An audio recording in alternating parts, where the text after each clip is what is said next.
கும்பகோணம் தொகுதி திமுக வேட்பாளர் சாக்கோட்டை அன்பழகன் பள்ளிவாசலுக்கு நேரில் சென்று இஸ்லாமிய மக்களை சந்தித்து வாக்கு சேகரிப்பில் ஈடுபட்டார். கும்பகோணம் தொகுதியில் திமுக வேட்பாளராக 4வது முறையாக போட்டியிடும் சாக்கோட்டை அன்பழகன் பள்ளிவாசல்களுக்கு சென்று இஸ்லாமியர்களை சந்தித்து ஆதரவு திரட்டி வருகிறார். அந்த வகையில் தனது தேர்தல் வாக்குறுதிகளை அவர்களிடம் அளித்து உதயசூரியன் சின்னத்திற்கு வாக்களிக்குமாறு வேண்டுகோளை முன்வைத்தார். அப்போது இஸ்லாமிய மக்கள் தங்கள் வாக்கு எப்போதும் உங்களுக்குத்தான் என்று கூறி சென்றதால் கட்சியினர் உற்சாகமடைந்தனர். திமுக வேட்பாளர் சாக்கோட்டை அன்பழகனுடன் கும்பகோணம் துணை மேயர் தமிழழகன் மற்றும் கூட்டணி கட்சி நிர்வாகிகளும் இணைந்து உதயசூரியன் சின்னத்திற்கு ஆதரவு திரட்டினர்.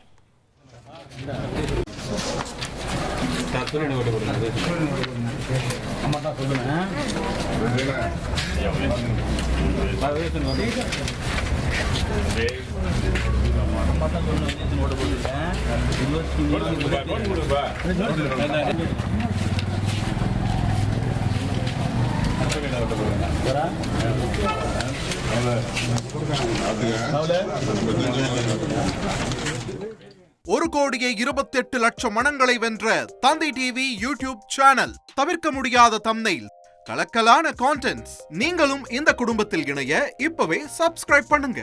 அசுரபலம் கொண்ட எங்கள் டிஜிட்டல் கரங்களில் உங்கள் விளம்பரங்களை சேர்க்க வாட்ஸ்அப் பண்ணுங்க. 8939888838. Email advtthanditv@dttv.in.